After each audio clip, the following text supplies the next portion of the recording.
don't. Like, who's the former player that they can get on their team to go be a broadcaster? Like, they don't have that crap, so everybody's just basically they can get anybody at this point. But true, yeah, they just play wherever. Yeah. Vegas, very, very much. I mean, they're not completely eliminated, obviously. Dallas has a little bit. They've left the door open. We'll say they left the door open, so they have to. I know it's a tough task, but they have to go and beat the Arizona Coyotes. It doesn't have to be in regulation. Just need a point. Yeah, just got to get to overtime. And did you know that 57 times out of, well, actually it would be even more because I don't know what their overtime record is, but I mean, just for regulation, they've lost 50 times. So your chances are high. Your chances are very high that the Stars are going to clinch tonight. And if they don't, I mean, the other thing is, you go, okay, the Stars, all they need is a point. Okay, there's a scenario where the Stars could potentially lose the last two of the games of the season. I don't think that it's going to happen. And both at home, by the way. Yeah. Both at home, yeah. And that was the kind of one of the advantages coming in was we looked at their schedule and you go, okay, the Stars are going to, they've got a pretty light schedule other than Vegas in that previous game. And the Stars, man, they showed up. I loved it. Like Ottinger played fantastic, and Jason Robertson, he just looks like he's having the time of his freaking life. So that's a team that they're going to be sneaky. I mean, they're going to have to play either Calgary or Colorado. Probably Colorado, but I mean, still. I mean, well, it's a crapshoot at this point. I mean, 95 points for Nashville and Dallas with 2 games left. Well, part of me wants Nashville and I was watching Nashville and Calgary too last night, and I want them to play each other. Oh, yeah. It was great. I kind of want to see remember Nashville played Colorado in the playoffs. What was it, like 4 years ago, maybe? Uh-huh. And Colorado beat them, but Nashville kind of like held their own in there. I kind of want to see a rematch of that too. I don't know which one I want to see, but it doesn't matter. Either way, Dallas, Colorado, Dallas, Calgary. I think. Yeah, I feel like Dallas, Calgary would just run over them in a second, but I don't know. Yeah, just a gut feeling. I mean, I don't like either wild cards team's chances against Calgary or Colorado. Like, I think that they're going to get swept? No, but I don't think that they're going to go and walk away with a victory in those. But same in the East. I don't see either wild card team beating Florida or Carolina. Just I don't see it. Both are. It depends, I guess. If Carolina doesn't have Freddie Anderson back, I don't know. Carolina's just won 5 in a row. Yeah, I know, but still, and they had. I don't know. I mean, hey, the Rangers had every opportunity to go in and beat Carolina, and they couldn't do it. So you get that nice little 2-point swing, and if they had won that game, they had a shot at snagging first in the division still, but they couldn't do it. So yeah, it's. By the way, I started recording about 4 minutes ago. So, about 4 minutes ago. Yeah. We were talking. I was like, hey, by the way, welcome to the show, OT Hockey Talk. I'm Mark. It's Justin. You already know us. I mean, if you're listening, if you're randomly of the first time this is you listening, then you got a weird beginning to the show. Because we just got to talking, and I was like, I want to actually hear. I felt like people would want to hear what you were saying, so I just hit the record button. It was right when you were talking about the Vegas Golden Knights not having a broadcaster who used to play for them. That was when I hit the play record. That's great. Button, so yeah. Anyways, welcome to the show. This is just what we like to do. We like to talk hockey. So yeah, sometimes you can just hit the record button and and that happens. And it probably sounded pretty close to a normal show there anyway. So now you have to put your show voice on, Justin. My show voice. Hey, everybody. It's like my bartender voice. I don't know. So do you have a bartender voice? Dude, I saw this funny meme the other day. It was just basically, it was called server voice, and it's like the way people change their voice when they go up to a table. It's like, hey, I'm Justin. I'll be taking care of you tonight. How's it going? And like, I'm like, no, I don't. What do you want to drink? Like, just you all of a sudden become like a little bit like flamboyant as a waiter. A little bit. Pitch gets a little higher. You start you're excited that the world is your oyster. I mean, yeah, it's really, like your phone, like a phone voice. I feel like everybody has a phone voice. A little bit, yeah. Depending on the reason for calling, you might have a nice relax. Hey, how's it going? Oh yeah, and then you might have okay, I got this thing in the mail, and I need you to stop sending it to me. You might have a pissed off. I don't know. Well, funny phone voice though. My mother calls me at like always the worst possible times, like when I'm busy doing something, when I'm everyone listening right now that has a mother with a cell phone or had a mother with a cell phone knows what you're talking about, but we keep going. Dude, yeah. And no joke, whenever I answer the phone, my wife told me, she's just like, you sound like you're exhausted and you have no desire to talk to your mother anytime she calls. No desire. I'm like, well, I mean, she asks the same questions every time. You're like, well, she calls us after sex every time. I don't know. She's just like, hey, how's it going? I'm like, no, it's cool. What's new? Nothing since last week. Literally nothing has happened differently in my life than what was happening last week. And I don't know, maybe she's hoping one of these times she'll strike it rich and get something really interesting out of me, but really nothing fun happens in my life. So she's hoping you'll just be like, oh yeah, I mean, we're pregnant. She's hoping for one of those. Yeah, and my wife is just like, you are the worst. Justin Baker, terrible son, wonderful podcaster. There we go. So at least you have that going for you. At least. And solid home remodeler. Or is it cottage remodeler? I'll go adequate, but I'll take it. Yeah. Adequate. Okay. Adequate. Yeah. Solid, adequate. They're in the same family. House won't fall down. Hey, you're doing the work that people would be afraid to do on your house. Justin's doing a lot of foundational things to a home, down to the studs, baby, down to the joists and the rafters. Oh, what a good time! What a good time. Well, okay, so now we're only 8 minutes into the show, and we'll tell you what we're talking about now. If you're still here, thanks for hanging out for the last 8 minutes. We got to break down some playoff series because we are rapidly approaching the playoffs, and I mean this is not our full-time job, so we have to we gotta do things while we have the time. And since there's 2 playoff series that we know are coming, we are going to do a little deep dive into the 2 playoff matches that on Wednesday, the 27th of April, in the 2022nd year of our Lord, the Minnesota Wild and the St. Louis Blues and the Edmonton Oilers and LA Kings. Only thing we don't know is who between the Blues and the Wild have home ice advantage, but we can muddy through that. Both teams have like pretty similar home and away records, so whatever. We'll just pretend that that's not as big of a factor. I mean, I wonder, how much of a factor does that have now? Home ice advantage, or how much of a factor will it play? I mean, obviously teams are better at home. But is that because of COVID?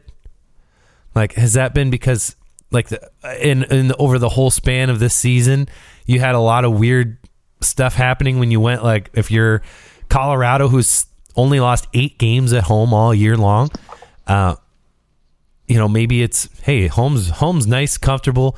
We don't have any restrictions. And then you go away to California, New York, to Canada, and you have these restrictions, and it's just a little bit funkier and a little bit less comfortable to travel.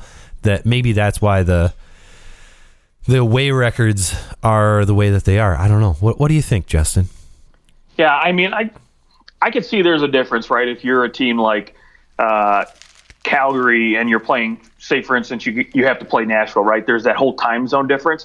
So yeah, that might play a little bit of a factor, but for the most part, I think most teams don't really care anymore, and it really doesn't have too big an effect. I mean, you look at Edmonton, right? They're 26-12 at home, 21-15 away. It's not that big of a difference. And again, you look at some of the teams at the bottom, Dallas and Nashville, for example. They Dallas does not have a winning record Dallas away is from not, home, not so they been might. great, They might want to stay at home, but for the most part, I think most teams just really don't care. They go out and get business done. And but you know what, Justin? That also has a little bit to do with the fact that they played more away games when they were really struggling, and they've actually played more home games down the stretch where they've been pretty decent.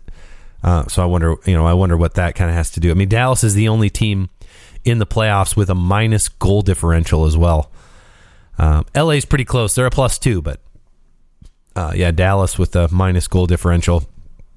But this is the beauty. The NHL playoffs, you just got to get in. The regular season really does go away because, hey, yeah, you might have lost, at this point, Dallas has lost 35 total games this year. So, yeah, you lost 35 games, but their team was very different in November compared to now, right? Like, I mean, sure. the players that have come not out of nowhere, but who have taken huge leaps this year. And then Jake Ottinger, of course, really coming out of nowhere in some sense. I mean, we all thought that there'd be a few other goalies ahead of him, and here we are. He's the one stealing the show. I mean, he's probably going to be if Dallas stands any chance, he's going to be the reason why. But it's an opportunity for anyone who's had a bad regular season to hit that reset button. We see it time and time again where a bad regular season and all of a sudden you go, oh, he only had 3 goals all year and now he's got 4 in 7 playoff games. It happens all the time. So, Justin, what series do you want to start with? What, LA or Minnesota? Let's go LA Edmonton. Okay. I feel like that might be a little bit easier to talk about. Okay. All right. The Edmonton Oilers, Los Angeles Kings. I think the biggest question in this series is going to be Edmonton's goaltending, perhaps. Do we think that that's probably like, hey, can Edmonton's here we go. I mean, Edmonton should win this series. They need to win this series, but it's going to come down to goaltending, probably. Yeah, I think goaltending for both these teams is kind of a wash, and what I mean by that is, look, Mike Smith has been hot down the stretch here. He's been playing some really great hockey. I mean, look, they went in and they beat Colorado 6-3. Mike Smith looked good in that. He looked really great against Pittsburgh. Tried to score a couple empty netters, which was great last night. Edmonton, playing Columbus. That's a game they probably should have won. Didn't walk away with that. But Anaheim again 6-1. So really, I mean, and same goes with LA too. Jonathan Quick's been kind of turning it on lately, so he looks a little bit closer to the 2014 form that he once had, and so I think with both these goaltenders at their age and Mike Smith just being 40 years old, hopefully both guys are healthy, because to me this would be a wash if both these guys keep playing like they are. Yeah. Well. Let's just take a look here at the 4 games that these two teams have played against each other. Edmonton is 3-1 against the LA Kings. Goals for 13 for Edmonton and 12 for LA. So that's been pretty close in terms of adding those goals up. So if this was 1916 back when they used to play 3 games and whoever scored the most goals won the series. It would be tight.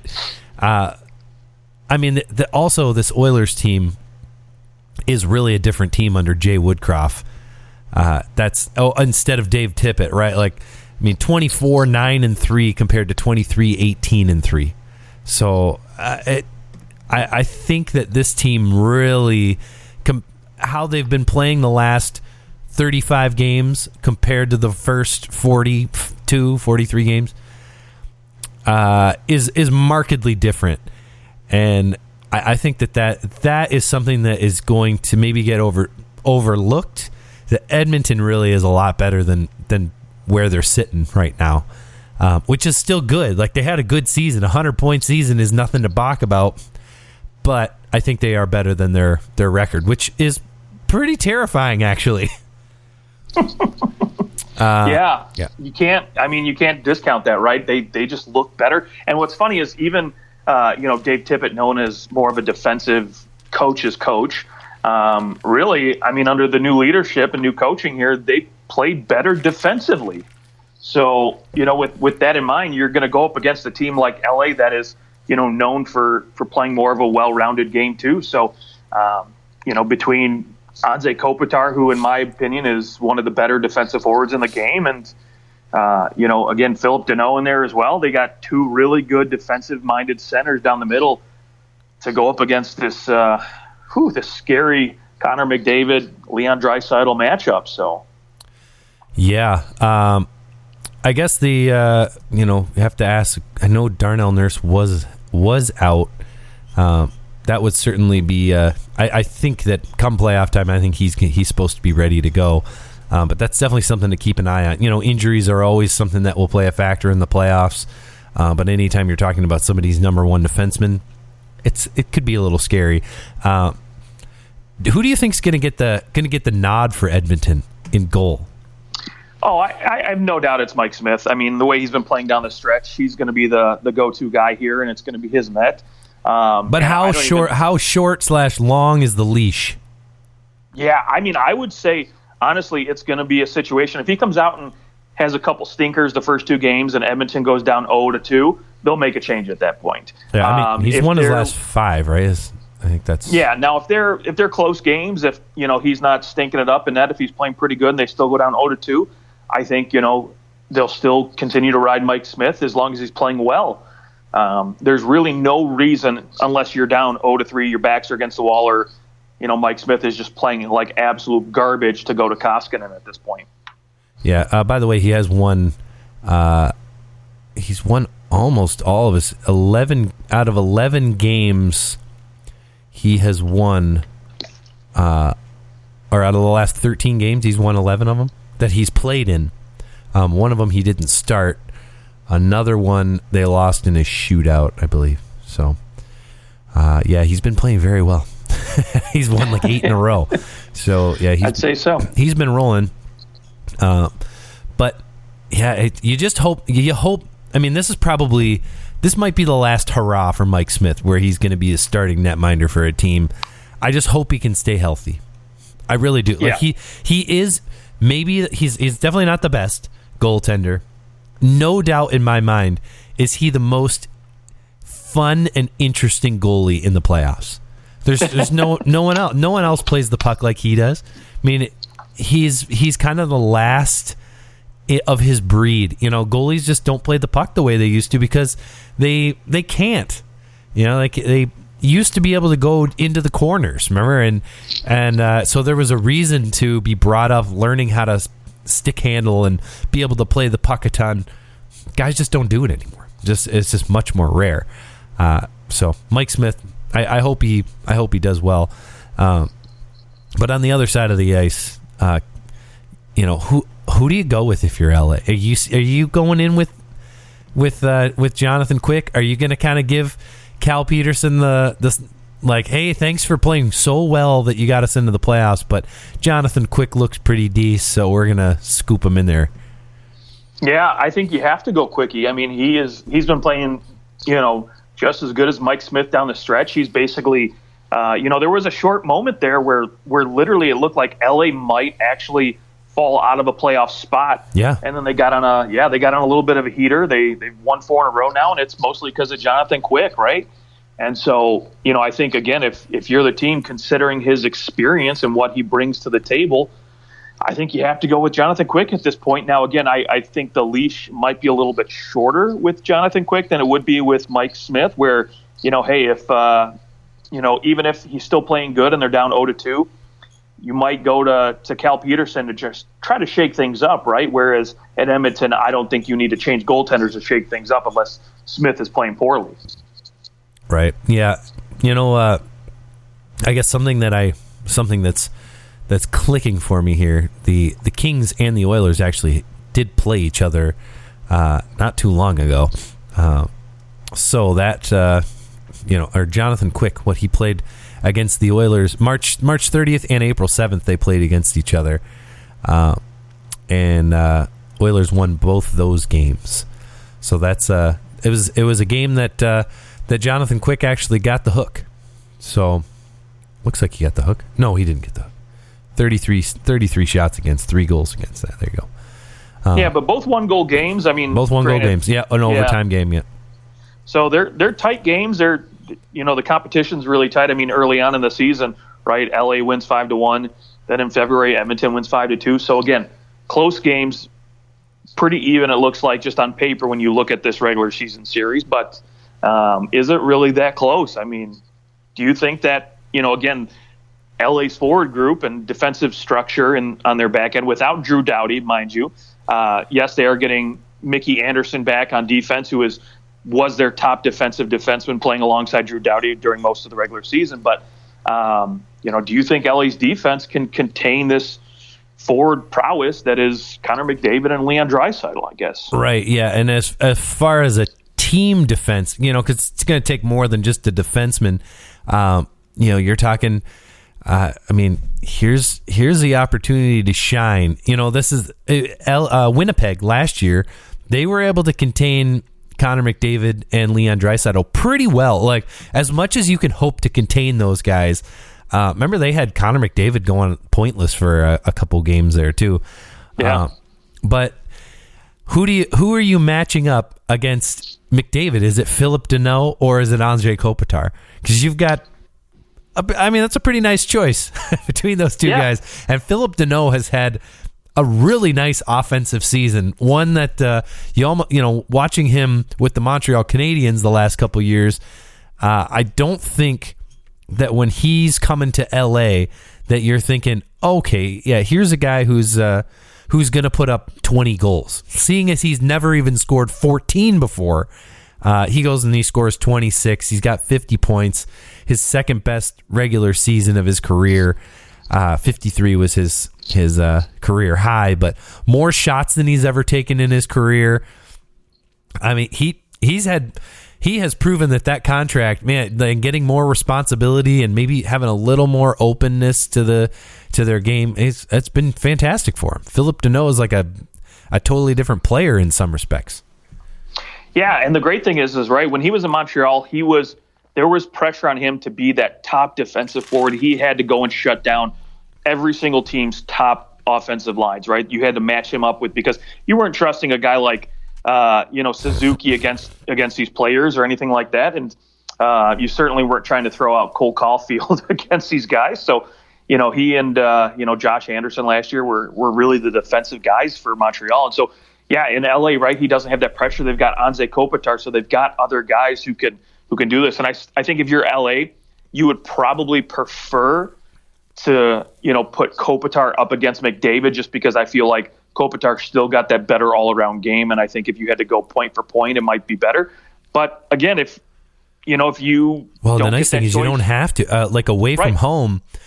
You're going to have those two guys in and out, and if the Edmonton decides to split up Draisaitl and McDavid, which they do, you've got both of those players to come in, which very few teams. Now, it's not that, like, most good teams have two good centers. Very few teams have two Patrice Bergeron type of players, right? Like Boston has one Patrice Bergeron. LA might not have combined. They probably have maybe 1.7 Patrice Bergerons. Right, but it's the fact that they have their top two centers are really known for their defensive prowess, which is rare. Really kind of puts them in a unique boat. Maybe gives them a chance. I mean, you have to hold McDavid and Draisaitl to something within reason.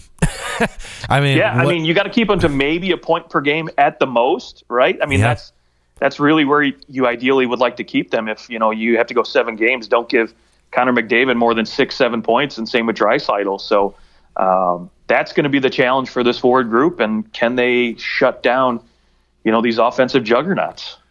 Yeah, I mean, okay, this is what I want to ask you. I think there's going to be people out there that they pick the LA Kings just because they're trying to pick an upset kind of deal. But I think for the most part, people are going to pick the Edmonton Oilers to win this series. So with that said, what do the LA Kings need to do to win, aside from, of course, I mean, don't let them score, right? Don't let Connor McDavid score. But there is, Connor McDavid still is only playing about 20 minutes a game, maybe 23.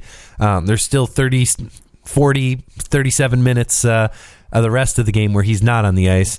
What do they need to do to win? And who do you see being the person who would be the guy who maybe surprises people? That X factor, huh? Okay. Yeah.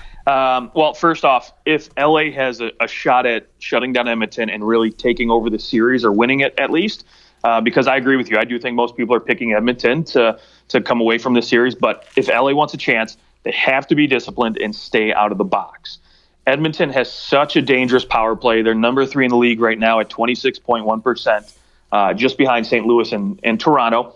And if you look at LA's penalty kill, it's towards the bottom of the league, I believe, at 23rd in the league as far as penalty kill is concerned, below 80%. I think, what's the number? 76.4%. So those numbers are pretty terrible. Not only that, too, but you have to up your power play game because they're at 26th best in the league. So their special teams are not good at all at either side. So that's the difference to me, is because, your power play is going to miss Drew Doughty, so you're not going to have that quarterback for you back there. And so you have to stay out of the box as well, because Edmonton's going to beat you on the special teams. They're going to beat you on the power play. So if you can stay out of the box and limit those offensive chances for Draisaitl and McDavid and Evander Kane to be on the ice together, that could lead to some success for you if you just keep it to 5-on-5 as much as possible.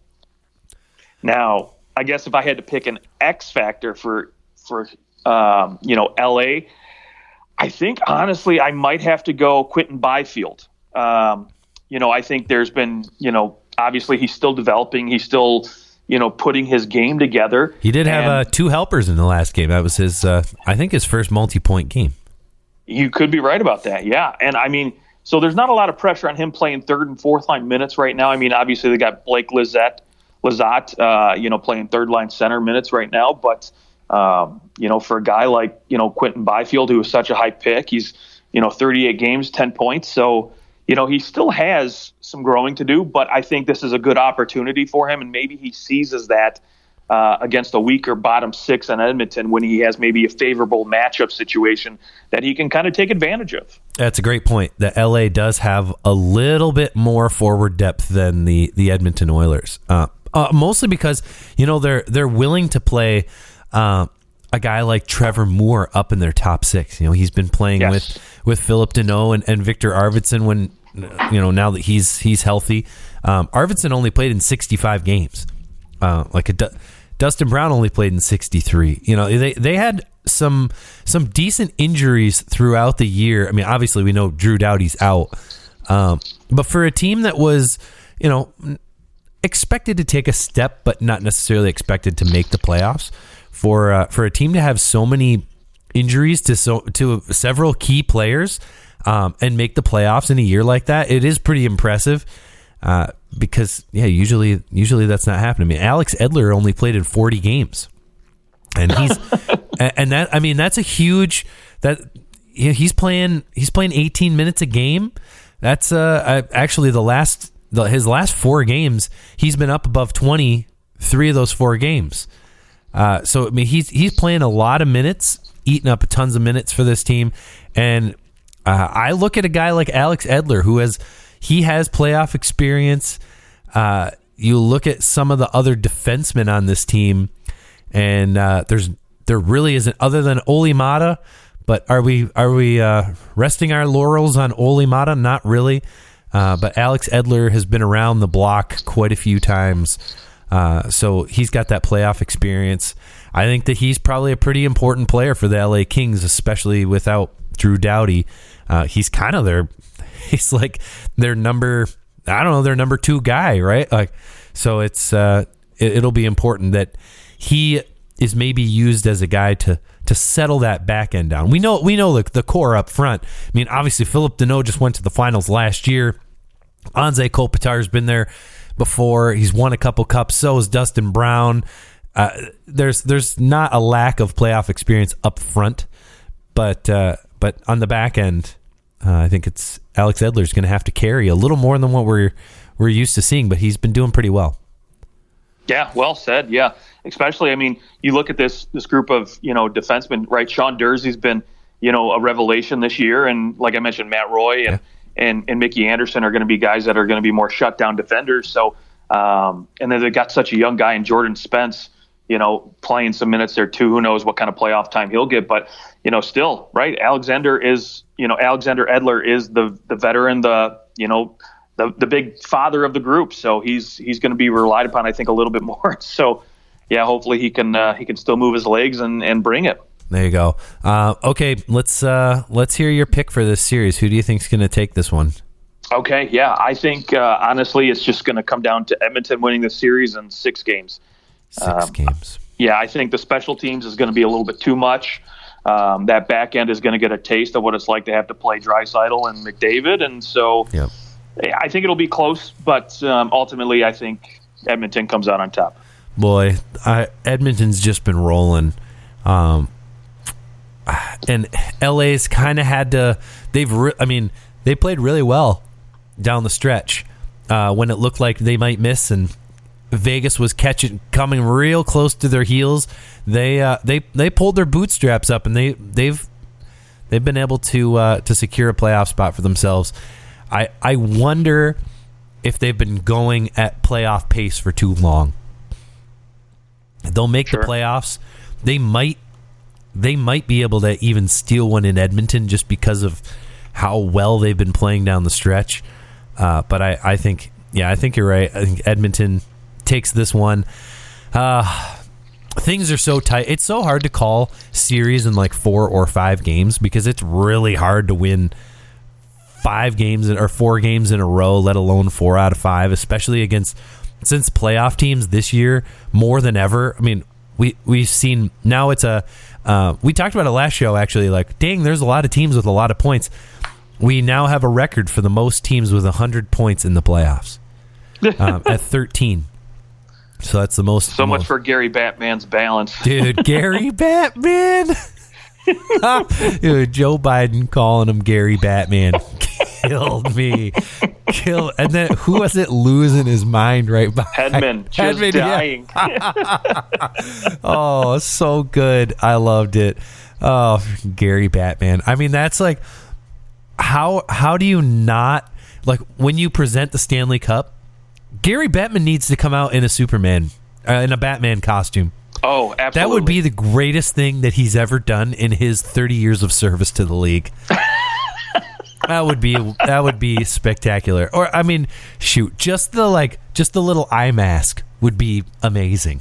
I would go for like a little lapel pin on his suit. Sure, anything, little Batman anything. Logo. Just let us know you like to have fun and party. Gary likes to party. Okay, let's. Oh yeah, my pick. I can't. Oh, this series. We'll just say they're going to push it. I'll go 7 games. Okay. 7 games. The Kings push it. They maybe win a couple games early in this series. They might go up 2-1, and then the Oilers come steaming back. But I just think they're going to be too tired, and that their back end is just going to get run down by McDavid and Draisaitl over 7 games. Too much for them. There's some other teams in the West that can handle it, but not the Kings. Okay, let's go to our other decided series at this point. We don't know who has home ice advantage, but we do know that the Minnesota Wild will take on the St. Louis Blues in the first round. So with that said, Justin, what stands out to you right off the bat in this series? What stands out? Oh, the physicality we're going to get out of this series. I am excited for a physical series with these two teams. Man, I mean, yeah. I mean, outside of that, really, if I had to pick something else, right, that's just an obvious stat line, then you can just look at both these teams and say, oh, this is going to be exciting, is the amount of goal scorers that both teams have. I mean, frick. Yeah, 20 goal scorers. Yeah. Has got like 20 goal scorers. I mean, what, 1, 2, 3? They've got 8 20 goal scorers right now, and it looks like Ryan O'Reilly's probably. I mean, I hope he gets another one so they can have a total of 9, which would just be fantastic. And then, yeah, same with. I mean, Kirill the Thrill. I'm just excited to see him in there. Kevin Fiala. This will make for a very exciting playoff series. These guys, and honestly, Matt Boldy coming out of nowhere. He's just taken that second line and just made it exciting and created a lot of depth for this Minnesota team. That's just been just so fun to watch, right? I mean, Minnesota teams of past have been just dreadful defensive teams, kind of like, you know, you're going to go out there and win 2-1, 1-0 games. But now we look at this Minnesota team, and they are one of the top scoring teams in the league. So I look at it. Okay, they are fifth in goals for per game, and St. Louis is fourth in goals for per game. So I expect a pretty dang good series out of both these teams, and hopefully, I don't want to say I want a high scoring series, but that would be give me a high scoring series. Yeah. Well, let's start on that back end. By the way, just to start it off proper, I feel like we can't have this discussion about this series until this has been said. That the St. Louis Blues over the past 3 seasons are 12-1 against the Minnesota Wild. This is, in terms of regular season matchups, this is the most lopsided records against each other. Yes, 12-1 in the last 3 seasons, and that includes 3-0 this year and 6-1 last year. So last year they beat them once out of 7. Oh my! Now I know that there's, you know, obviously some of these teams are a little bit different. Kevin Fiala didn't come to the Minnesota Wild until the trade deadline last year, right? Was that last year or was that the year before? It all runs together. Yeah, I guess that was the year before. Oh my gosh, that was 2 years before. Dude, where the Fiala's been? It's been a couple years. Yeah, it has. Okay, see ya. Bye. Yeah, I'm just going to stop get talking paid. about it. That's all I'm going to say this year. He's going to get paid. Yeah, he's going to get a lot of money. But anyways, so they're over the last 2 seasons. So I mean, the last 2 seasons we've got pretty much the same roster for the most part. Minus like Marc-Andre Fleury was not a Wild. Tarasenko though didn't really play last year at all. So there's also that the other way. So it's going to be, I think it's going to be tough to overlook that as you kind of go down the line, because obviously St. Louis has their number. I'm just saying that St. Louis has their number. Yeah, I mean, there's something to be said, right? I mean, for example, if you're Toronto and you have to go in and play Boston, right? There's that mental edge. You could look at Boston and say, well, they've always vanquished Toronto in the first round. So, you know, is that mental part of that going to play a factor in the series, right? And if you're Minnesota, do you look at that and say, crap, you know, St. Louis has beaten us. We haven't been able to win a single game, it seems like, in 10 years against them. So are we going to do it in the playoffs, right? I mean, granted, yes, this season, if you look at the games that they played, they've all been really, really close. I mean, the last 2 this month of April, Minnesota has lost in overtime to both, you know, to St. Louis both games. And then the game before that, on January 1st, they lost to St. Louis 6-4. So all these games have been very high-scoring affairs. Yeah, and we'll go ahead and throw out any game that goes to OT. I mean, at that point, you can, in some respects, say the result in overtime is not going to reflect a playoff game, right? Like, there's no 3-on-3 in the playoffs, so right. So you're not going to be that we can throw out the window, I suppose. In some respects, you know, that it doesn't matter. We're not playing 3-on-3, barring double penalties for both teams at the same time. We're not playing 3-on-3. I would love to see that, though. That would be phenomenal. Be fun. By the way, did you see that Marc-Andre Fleury said he's going to play one more season? Yes, I did, and I'm hoping that maybe somehow Minnesota can work out their issues financially to keep him and Kevin Fiala around. That would be great, but only if he's willing to sign like a 1x1 kind of deal. I don't know. I think he's going to Joe Thornton it and just sign 1-year deals until he just literally feels like quitting. Yeah. Well, no one will give him a great place. No one's given him more than a 1-year deal at this point, I don't think. No, you don't want to risk a guy retiring and being stuck with some cap hit that you don't want to. But you still got to pay Fleury, he still would command a pretty decent number. You can't go Joe Thornton with him and give him a league minimum or $1 million. So he might be depending on the team, he might be willing to go and take $4 or $5 million. Maybe he's licking his chops at Colorado if Darcy Kemper doesn't work out in the playoffs. He can go over there and Anyways, okay, yeah, I digress. Yeah. From a defensive standpoint, who do you think has the edge in this series? The Blues. Ooh. The Blues snagged. They snagged Nick Leddy, so he kind of slides in there. He solidifies that back end a little bit. Colton Parayko, Justin Falk, Torrey Krug. They have some solid defensemen. I mean, they have more than one top pairing defenseman. I'll say they've got 3 that could play on almost any team's top pairing.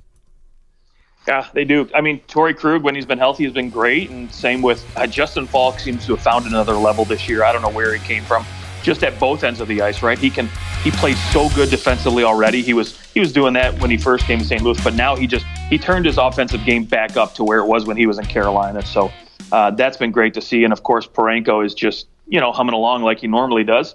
And I will admit, Nick Leddy, he's been playing much better coming here from Detroit. And I mean, granted, that does, happen when you play with much better offensive players. So you're going to have a little bit more success. But I mean, most people forget he was very good offensively in the Island when he was playing with, some decent offensive players. But now I think he's playing with an even better system, even better offensive forwards. So he actually has had 3 double-digit goal scoring seasons, albeit 5-6 years ago, but he was like a 30-40 point guy, and then he went to Detroit and he kind of became a 20 point guy.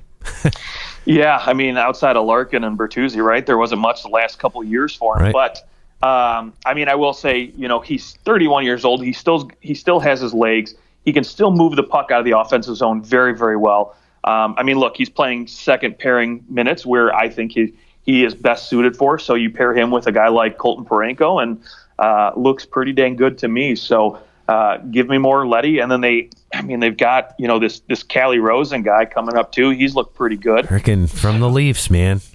Yeah. So they've got a bevy of riches. And, even Marco Scandella, a guy who beginning of the season I thought was going to be a cap casualty of this team at some point this year, hasn't looked too bad in limited minutes, playing 18 minutes a night on average. So, if they need to call upon him, it's not the worst thing in the world. And then, I mean, look, I think if I had to pick one team between the two of these, I would probably take St. Louis at this point. Don't get me wrong. I like what Minnesota has on the back end. But to me, I think a guy like, Matt Dumba, I've wanted more out of him this whole entire year, as well as a guy like, you look at, who's been playing, in front of him on the offensive charts, Dmitry Kulikov has looked rejuvenated this year. And Jared Spurgeon's been playing well, like I expected. And Jonas Brodin is just, he's a defensive guy. So, you're going to get what you get. But Matt Dumba, I want a little bit more. I see Goligoski too, playing better. Everybody seems to be playing better offensively than Matt Dumba, in my opinion. Now, not to say he hasn't been playing bad by any means, but for the guy that is, second behind Jonas Brodin in ice time on this team, I expect a little bit more. Yeah, man, the Blues just have, I know we're talking the Wild. I'm thinking, and what is the equivalent of Matt Dumba on the Blues? Matt Dumba, he's having that not the best season in comparison to many of his peers. Who's that guy on the Blues? Maybe you're looking at like Tyler Bozak, who I know he's 35 now, but he's only got 12 points this year. He does have 2 points in his last 4 games, so maybe playing a little bit better. But yeah, he's been he has lacked production, and this might be his last chance. Honestly, if he comes out and he can't do anything in the playoffs, I mean he's only got a $750,000 cap. I can't imagine anyone's going to sign him next year. A guy with 3 goals over 50 games, a 36-year-old. He's 36 actually now. Bozak, yep. So this might be his last chance. And, when your back's against the wall and you got to do something and you've got nothing to lose and you have the experience of being in the playoffs, although, maybe some would say that it's bad experience because he lost every time. Well, no, he won the cup with St. Louis. He's won a Stanley Cup. Yeah. But still, I get what you're saying. But man, St. Louis just had, you look like David Perron and Brendan Saad. I mean, David Perron it kind of seems like, wow, David Perron's having a really nice year. That's no, he always has a nice year. He's such a quietly spectacular player. Maybe he might be maybe the most underrated second line player in the league. But for the last almost 10 years, he's been underrated on the back end. He'll score 20 goals basically every year. Practically every year he's scoring 20 goals. And he's getting 50 points every year. I mean, out of the last 5 seasons, he had 50 points 4 of those seasons. And the only season he didn't, he only played 57 games. So 46 points in 57 games. He was definitely going to break 60 points in that year. He probably would have scored 30 goals too. So, I mean, it's these guys that, like Brendan Saad, he only had 24 points all last year, and he doubled that up, 48, might have 50 by the end of the year. St. Louis is so deep. So are the Wild, and that's what makes this series really exciting, is that you're not going to have this huge drop-off of, here's the bottom 6 playing each other, and they're, let's watch them battle it out. No, I mean, the bottom 6 for both of these teams is pretty darn good. I mean, it's going to be a dogfight. This is going to be a hell of a series. It almost doesn't matter who wins the series, because whoever does is going to be limping out to play Colorado in the next round. Exactly. And that's got to be terrifying. So, I mean, Colorado's got to be looking at it. I mean, I know there's no guarantees. Colorado's not guaranteed to move on. But you'd have to look ahead and go, we are going to get a beat-up team in the second round. And it just goes to show how important winning that first seed is. You look all over the place. You've got Toronto, Tampa. They're locked in. It looks like they're going to play each other almost certainly. And then the Rangers, either Rangers, Pittsburgh, Rangers, Boston, Washington, one way or another. It's not going to be a fun first round for any of those teams. Really, Edmonton's the only team that you could make the argument that they have a decent first round pull for a second place team in the division to have to play the third place. I mean, which we knew coming into the year. We said, hey, this outside of, I mean, I know everybody was saying Vegas, but it was like Edmonton's going to be the second place team in this division probably, and whoever they pull in the first round is not going to be as powerhouse-ish of a team, which is true. LA is not a powerhouse yet.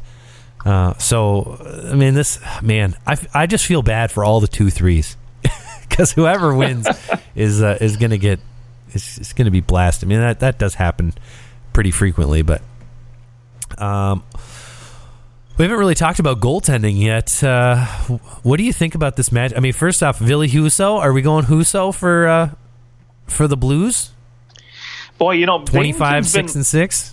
Yeah, Binghamton's been looking okay as of lately. So, he's kind of quietly making a case. I mean, he's won 4 out of his last 5 games, and he's looked pretty decent in almost all of them except for that game against Arizona. I will, kind of sweep that one aside. Yeah, right? Still won. Right. Yeah, still won. He hasn't been. I mean, yeah, he beat Nashville. But you're beating Buffalo, San Jose, beat Arizona. You lost to Colorado, though. Yeah, who doesn't? So, right. But, right. I mean, honestly, at the end of the day, right, I think just the way he's played, and you look at, too, the other thing is when you look at the games and the opponents they've been playing, right, you've had Ville Husso playing Boston twice, Minnesota twice, Anaheim. And so you look at his competition, and you know that Husso is playing the tougher opponent right now. And so that, to me, kind of signals that, well, the coach is really leaning towards Ville Husso at this point. He's going. He might not have – I think that he'll have a decent rope. But if something happened to Husso, you can live with it. You can live with Right. Jordan Binnington. Jordan Binnington is definitely a competitor. I have no doubt if he gets the opportunity in the playoffs that he will give you everything he has. Yeah, without a doubt. And I do think, to me, I mean, this is Billy Husso's second season. He played 17 games last year, and this is the most he's ever played, not a single playoff game to his name in the NHL. And to me, I think the leash is extremely short. If he comes in there game one and puts up a stinker, I think they probably go to Binghamton in game two. Really, I mean, if Minnesota walks all over him, right? But here's the other thing. I mean, and we can go back to Minnesota too. Between Marc-Andre Fleury and Cam Talbot, both of whom have had really nice stretches. Man, I wonder if this series isn't like, hey, all right, we're going with the other guy tonight, just because they can keep him rested. I don't know. Especially if you see a game that goes into, I don't know. I could see it between these two teams. I could see a game going to double, triple overtime, maybe. If that happens, do you not go, and you've got a game in 2 days? Do you not go, actually we're going to go with our other guy. We don't have a backup goalie here. We have two starting goaltenders. Why wouldn't we use them both? We have 6 defensemen. We use all of them. So let's use all our goaltenders. I don't know. I don't know. It'll be hard to play a different goalie if you win. If you win the game, you're probably going with the same goalie.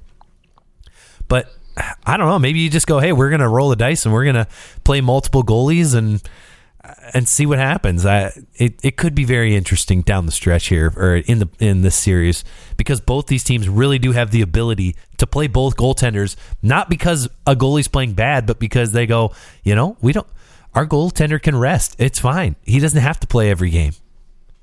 Yeah, no, I absolutely agree. And I do think Minnesota is going to rotate goaltenders. Listen, I mean, Cam Talbot has played, he went through a little bit of a slump prior to the deadline. And the minute Marc-Andre Fleury came in, he just turned his game up to a whole nother level. Like he looked at the beginning of the season, which has been great. Marc-Andre Fleury's been good in Minnesota as well. And I think, again, with his playoff experience, right, you don't want to discount that.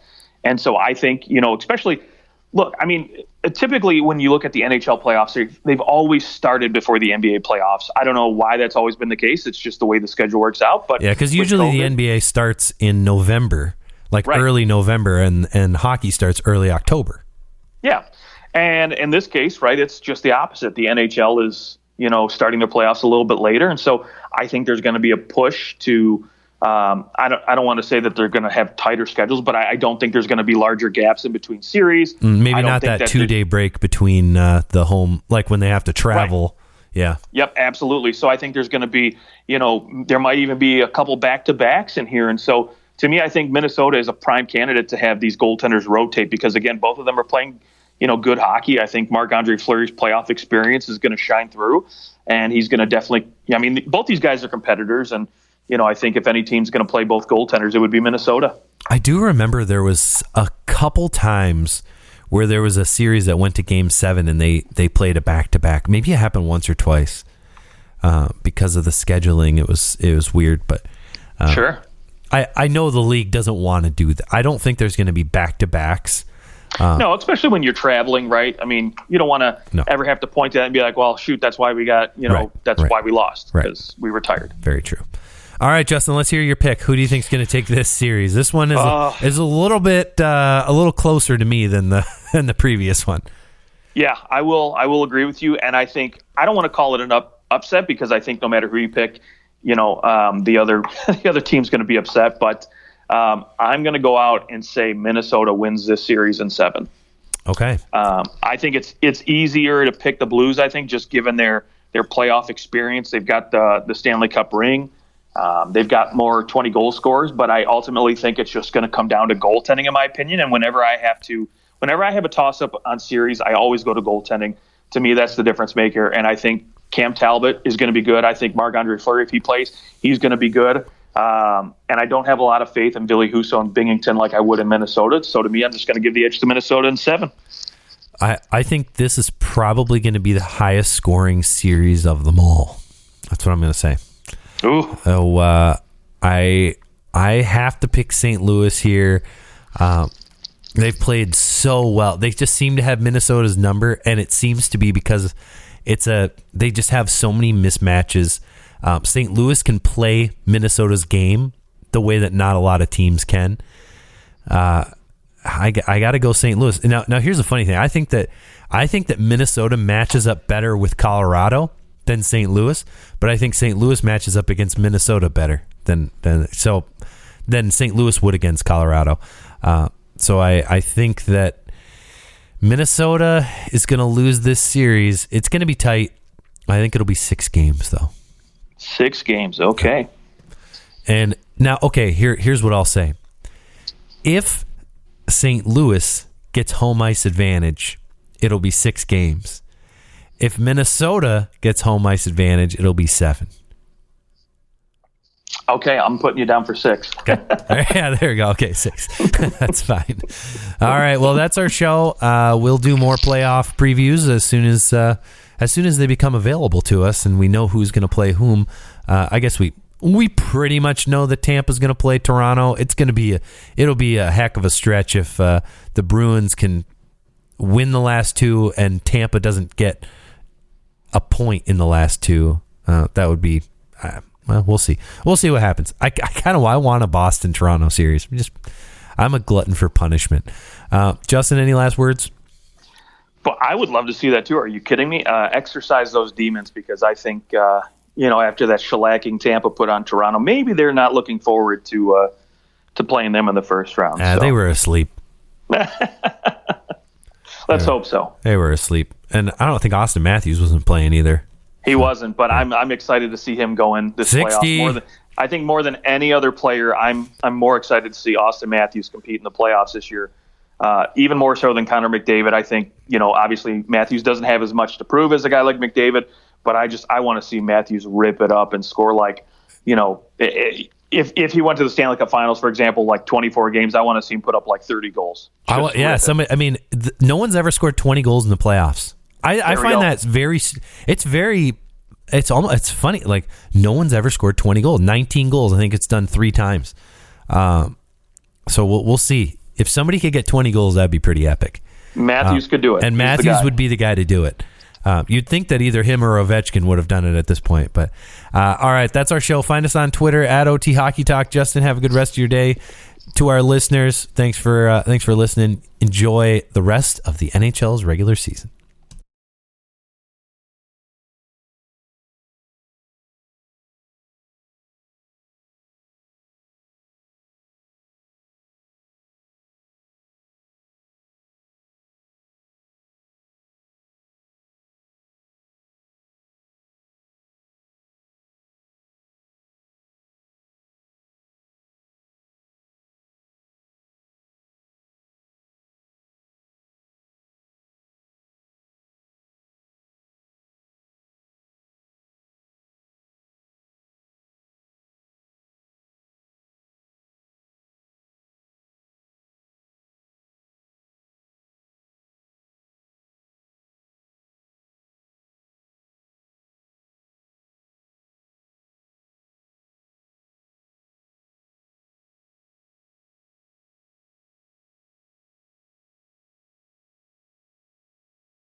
have his debut tonight against the Flyers, or if it'll be here in the near future. But I think that type of player is very important for the Leafs because they need to be able to give Spezza some time to just kind of gear up for the playoffs. I think you've seen it.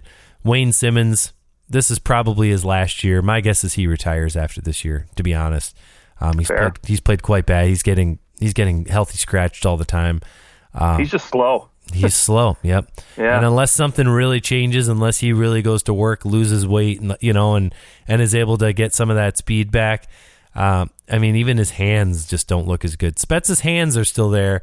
I think with Spezza, it's just a matter of just give him a little time off and have him, don't have him play every night. In my opinion, that's what I would do. But he might tell you he wants to play every night, and I say too bad. But yeah, I think Jack Campbell he's the key. He's the key to it all. Who's your number 2? My number 2 is the guy you mentioned earlier, and I promised we would wait to talk about, and that is Alex Lafreniere. Oh, yeah. Oh, wow. Second most important player coming into the playoffs. I absolutely think so, because, again, we talked about it to start this list off, how important third lines are going to be to team successes. And listen, the Rangers got lucky, and I shouldn't say get lucky. I think they traded wisely because, to me, this was a guy who I thought was going to be an under-the-radar type of move, just like a Max Domi, but he seems to have paid off even better at this point when they acquired Andrew Kopp, right? Ryan Strom's gone down with injury for the last couple of games, and Kopp has stepped in just phenomenally, but it gives you flexibility, right? Frank Vetrano is another acquisition they made who has turned out extremely well, and now you're able to put him on the right wing where he actually is suited for to score some goals, and it gives you the opportunity to move Alexis down to your third line, right? You can put him on his left wing where he's most comfortable, where he's a natural player at, and you give him that opportunity to really go out there and score some goals. But the reason I put him a little bit higher on this list is just because, I look at his production that he's had through the course of the season. In, 67 games, he's played with phenomenal players, like you mentioned, Chris Kreider, only 25 points and 15 goals to go for it. I need more out of this guy. I think especially if this team's going to be, and granted, all 15 of those goals are even strength goals too, so he sees no power play time at all. I think if this team wants to have long-term success in the playoffs, they need a third line that can contribute, and that's one of the reasons they brought in Gaudreau, right? So he can be that third line guy he was in Tampa, and Philip Scheidel is going to be Philip Scheidel. He's going to bring you good third line production. And so Lafreniere's got to step it up and be that go-to guy on the third line. Yeah, I agree. Obviously I have him on my list. Part of me feels as though he's so overrated because of where he was taken in the draft and that really he's probably ends up being no more than a nice second line winger. We'll see how he actually pans out. But at the same time, the playoffs are that time where a young guy, it's a fresh season kind of deal. And some of these young players, they go, oh, I get it. And then they have the playoff of their life. And then the rest of their career kind of takes off from there. So I do, maybe that's Alex Lafreniere. I hope for his sake, I hope that it is. Unless he's playing the Leafs, then I hope that it doesn't happen.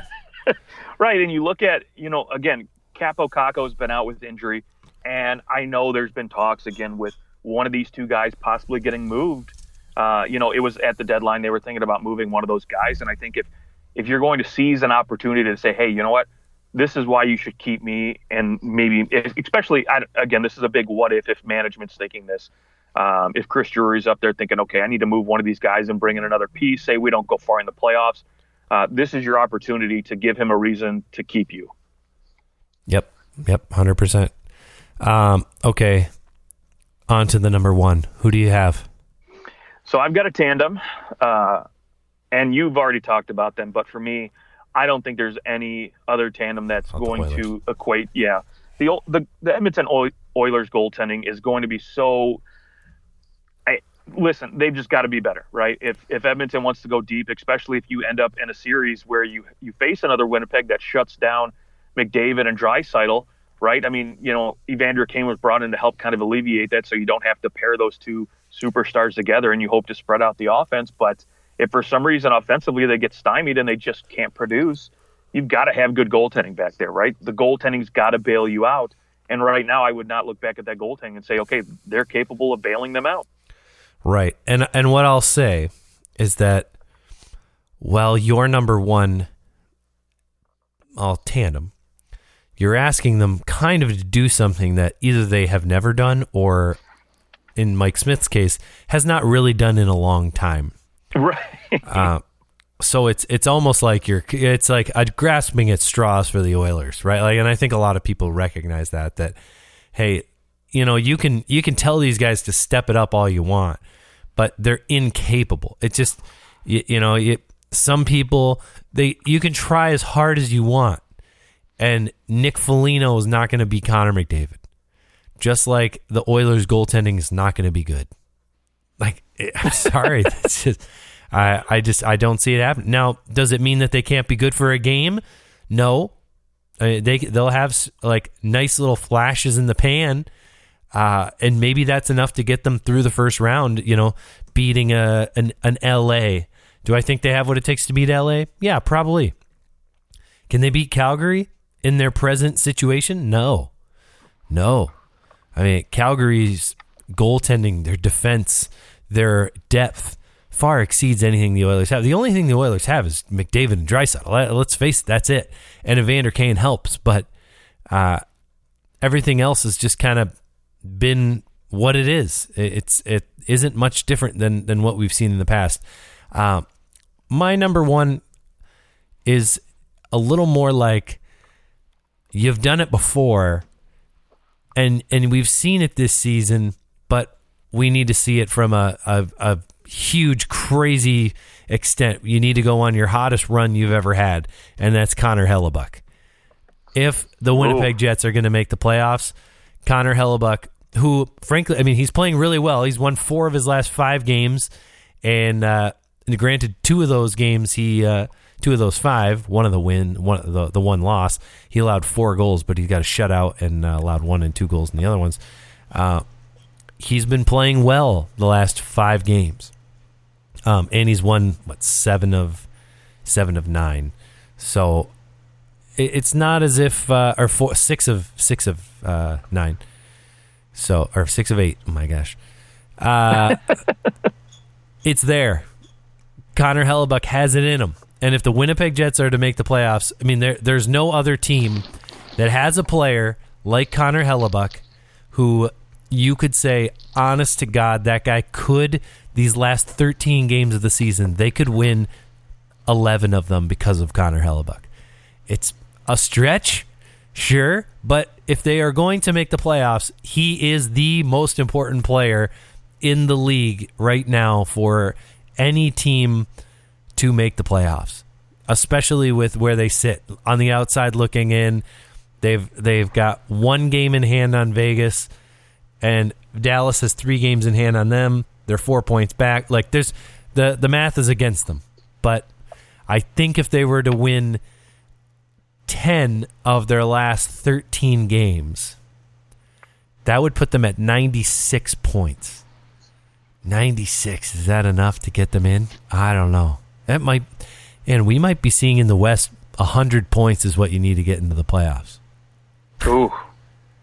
Or pretty close, maybe 98. But anyways, 10 wins out of their last 13 games would put them at 96 points, which in general has gotten you into the playoffs. Can Connor Hellebuck help this team go 10-3 in their last 13 games? He'd be the one that has to do it. Yeah, the one thing I will say for Winnipeg, right, and maybe why I didn't put Connor Hellebuck or anybody really from Winnipeg on my list, is the fact that I think as a team collectively, everybody needs to play at their best, right? Because they are so far out of the playoffs right now in terms of, remaining games and the points there. They're behind Dallas and Vegas right now. Sure. They really need everybody to play at their most elite levels that they've had, right? I mean, if there's any time to be in playoff mode, it is right now, right? You want guys stepping up. You want your Scheifele's, your Blake Wheelers. You want those guys playing at a point per game production. And you need Hollebuck stepping up with like 925 save percentages every single night at least. So I'm thinking like 9.4, 9.5. It might be needed, right? Because again, the hole they've dug themselves into early in the season, and lately it looks like these guys have been kind of doing that. They've been stepping up, and where you kind of hope they would have been at the beginning of the year. And look, to me, I don't disagree with you. I think that's a well-chosen number one and a guy that I won't argue with on anybody's list. But he's your boy. I still think he's, a quality top 10 goaltender. But I just think, again, as a team and as a whole, I think there's just so many players on this team I could pick. And maybe that's why I had a hard time putting them on my list. But, again, not going to fault you for doing it. Well, thank you.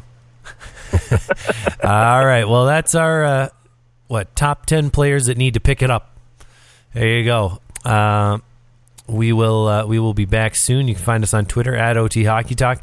Until then, Justin, have a good rest of your weekend, and to our listeners, enjoy all the hockey. We'll talk to you later.